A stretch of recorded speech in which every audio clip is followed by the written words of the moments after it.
Oh, I didn't see you there. I'm so sorry. Hello, it's me, Skella, owner and operator of the Subway in Purgatory. I was just trying out some new potential menu items here. But while you're here, why don't I tell you about these new potential items on the Subway Purgatory menu? We have everything from a nice clam chowder served in a bread bowl. We have a Kai sandwich. We have chips and dip. We have burgers, sliders, and even a pizza. We have all kinds of dishes. How about I sit here for the next about 10 minutes or so and teach you about all these menu items and how you can prepare these at home.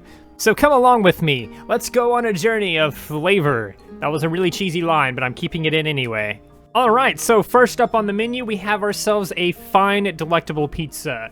To do that, to make that, all we have to do is open this fridge to reveal the ingredients. So say it with me, open that fridge! Boom, here's your ingredients. They are very simple ingredients. All we have to do is open up our build menu, grab ourselves some berries, make sure they're red. You can use the plain berry there. You can you press this. You can use this berry or this berry. They're basically the same. They're just slightly more red. It's extremely difficult to tell, but they are slightly different. You can use either of those. I like to use a mix of them just so it adds a little bit of, a little bit of extra flavor there. But next, all you need is to go to the indoor tab and grab yourselves a cushioned seat. Make sure it's yellow. Orange may also work potentially. Ooh, who knows? Once you get all those things, plant them down and do as I do. Simply grab them and move them over onto the cushioned seat. What I like to do is try to cover up all the little hearts, so to speak. But you grab them, you put them on there. You can get as many of these as you want. We're just gonna put about 6 of them on there. How about that? Boom, we have ourselves a pizza. It is extremely simple and extremely easy to make a pizza in Ponytown. There you go. I would sure as heck love to see you guys start adding this to your own little restaurants and islands and such. Next up, we have sliders. The slider is a very, very easy thing to do. It is extremely simple, and it is very tiny. I love it. It is delicious. Look at this. Nom, nom, nom, nom, nom, nom. But to make this, say it with me again, open that fridge. All right, open the fridge, and we have ourselves the ingredients. They're all lined up perfectly how we need them to be lined up. I'm not going to show you where all these things are on the build menu, by the way. I just wanted to do that for the first one. But we have ourselves some bread rolls, 2 mushrooms, 2 other mushrooms, a piece of flour thingy, and then of course another bread thing. So of course all we have to do is grab this, make sure it's in place. What I like to do is personally get my bread in order first, but we can do that last. Then you grab yourself some mushrooms and make sure they line up perfectly with it. Make sure it lines up perfectly. They have to be touching, otherwise the illusion is sort of broken, so to speak. Move that down slightly. I moved it up too much. But do that just like that. Make sure there's 1 pixel there. Grab yourself some lettuce, put it right down there in there somewhere. You can do the lettuce step last, which is what I normally do, or you can use it first. That's up to you. Then we're going to grab ourselves some new mushrooms. Make sure they're 1 pixel apart from the other one, and make sure they're touching like this. So to show you what I mean is they are touching just like this, 1 pixel apart from just like that.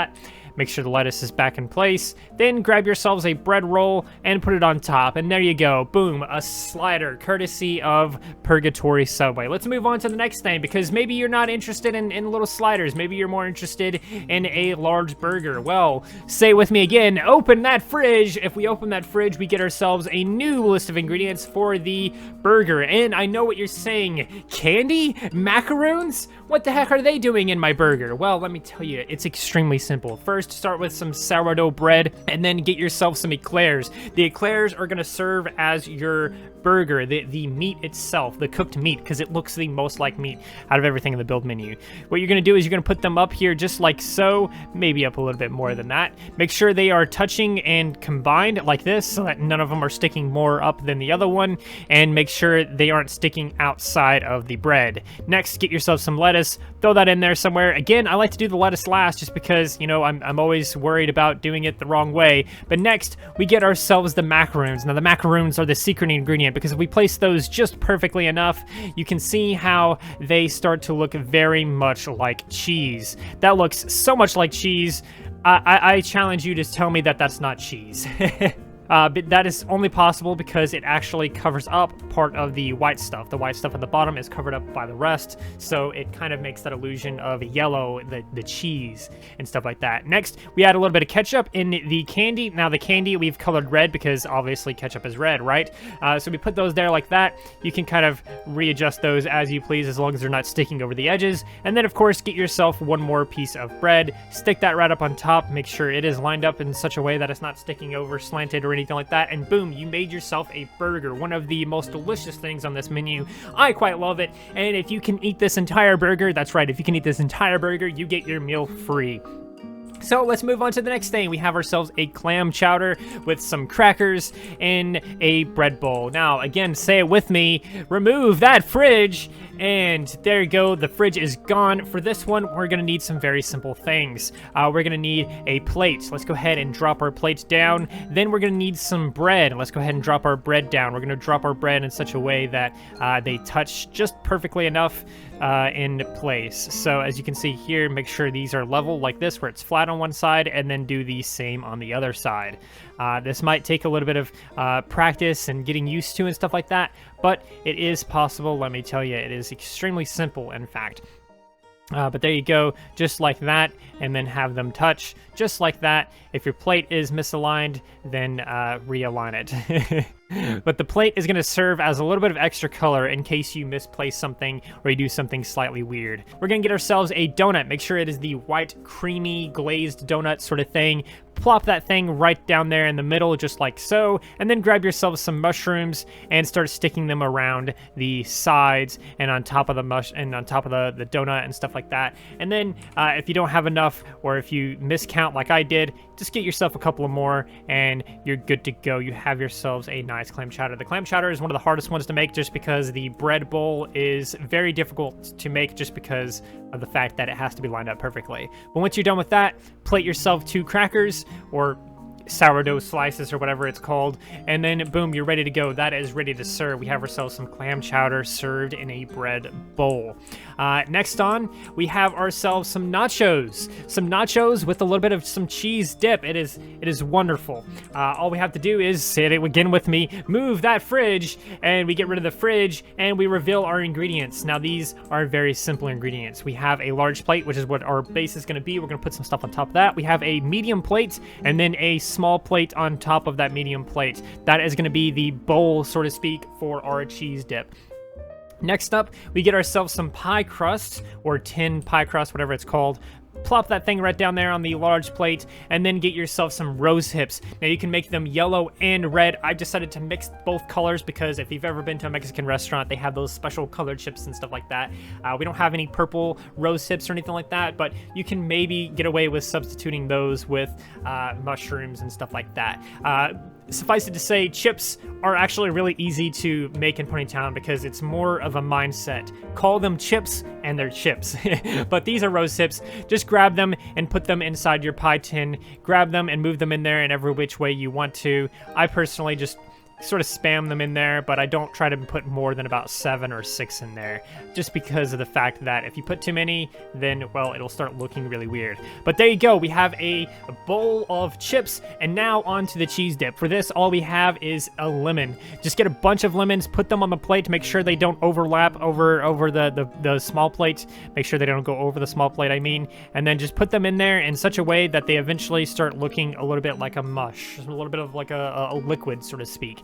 And there you have it. You have some cheese dip in there. Now, the cheese dip, I gotta be honest with you, is one of the weakest ones on the item, on the menu, I mean, but it does look good in my personal opinion. Now, let's move on to some beans. Now, we all love some beans, right? The classic little beans meme, but beans meme, I mean. But there you have it. Let's go ahead and remove that fridge. If we remove that fridge, we have ourselves a list of ingredients. We have a spoon, which we're gonna use last. We have ourselves a large plate and a pie tin. Now, this is very important. Make sure you don't use the one with crust on it. Make sure you use the one without crust on it.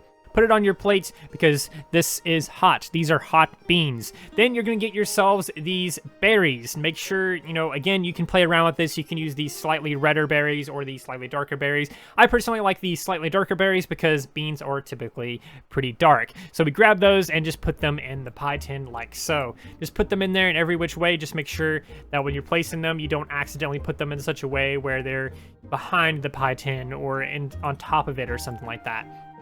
So try to stick in the bowl. Try not to go below this little white pixel right here, because if you go below that, then it's going to start looking like it's spilling over the edge, and you don't want your beans spilling over the edge. But there you go. Just a couple of simple things like that, and then a spoon, and there you go. You have yourself a bowl of beans. Spicy beans. Beans. All right, next we have one of my personal favorites. We have ourselves a meatball sub. This one is extremely simple. We have a classic little meatball sub here with meatballs, some sauce, and some cheese. It's almost like a little Philly cheesesteak or something, but with meatballs. I don't know, but there you have it. All we got to do is say it with me one more time. Remove that fridge. If we remove that fridge, we get more ingredients. Now, this one is extremely simple. We start with some baguettes. You all know what baguettes are. They're a fine, dandy little thing. Grab yourself these mushrooms and plant them like so. Make sure they are touching just like so as well, because if you try to, you know, make them touch in any other way, then they might spill over the edge and stuff like that. Next up, we have a different kind of mushroom. This is like a weird red mushroom. You just grab those and put them on there. Make sure that, you know, more of this is covered than anything else, because these are not super important to be revealing too much. So make sure they're on there, but don't worry about showing too much of them. It's okay if they're hidden a little bit. Next, we're going to get some golden mushrooms and plant those bad boys down just like so. Make sure they're lined up, again, in such a special way where they are not going over the edge. And there you have it. We have some cheese for our little thing here. Now, we also got to make sure they're not sticking above each other and stuff like that. Boom, there you go. Next, I used a slightly different red mushroom. It's technically the same, but it's more of a round shape. I use that to have just this tiny little red space right here, right about there.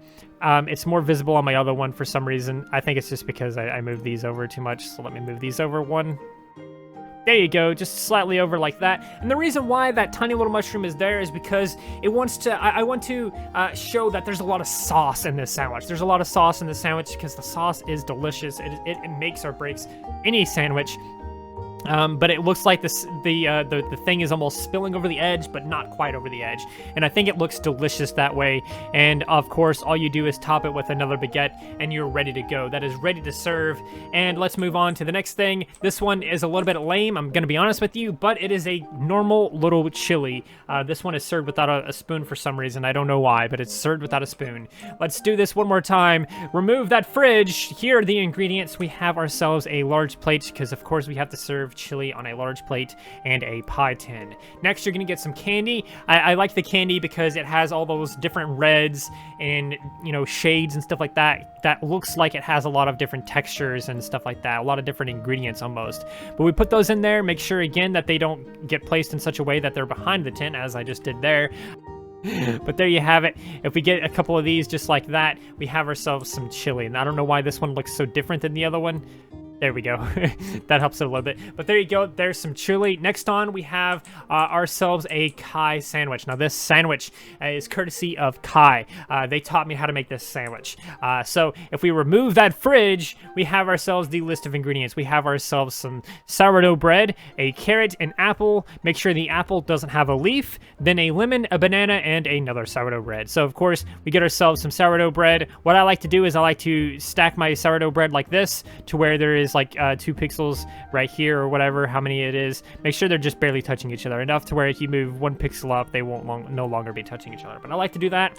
I like to start that way and then start putting my ingredients in. I think that's the easiest way to do it in my personal opinion. But let's move on and get ourselves some carrot, put it just right there. The pixels actually line up perfectly. If you notice, there is like a 1 pixel, then it goes down 1, and then it goes down 1. That is exactly what the sandwich is doing. If you line those pixels up just perfectly, you get just a little bit of bread coming out. Next, I like to do the banana next. We put that right there. Then the apple, and we put that about right there. Doesn't really matter how you place that, but as long as it's in there and as long as you can see it. Next, we put a lemon. Again, the lemon isn't perfect. It doesn't have to be in the same spot every time. As you saw here, I put the lemon underneath the banana. This time I put it on top. The Kai sandwich is very diverse like that. It's very, very diverse. You can mix your ingredients in any way as long as the carrot is there and the banana is there, and you sandwich it all in bread. Now, if the sandwich is too big after this, you can of course grab the bread and move it down a little bit more until you think it looks perfect.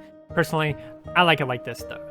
Next up, we have a very special menu item. We have ourselves fly soup. How many of you guys remember fly soup? Let me know in the comments below. But fly soup is a very special item. All we have to do is, once again, remove that fridge. If we remove that fridge, you get to see the list of ingredients. We have ourselves some Easter eggs, the red spiral green Easter egg. We have a couple of cherries. These cherries are going to act as our flies, as you see in this right down here. And then, of course, a pie tin. We put our pie tin down. We put an egg about there, an egg about there. Make sure it's just perfect, and then an egg about right there, then a cherry right behind it to where the red of the cherry is missing or hidden or whatever, and then another cherry on the opposite side, and then boom, there you go. We have ourselves a perfect little fly soup. It's extremely easy and extremely simple. I hope you all enjoyed this little tutorial on sandwiches and different menu items that you can add to your own restaurants in Ponytown.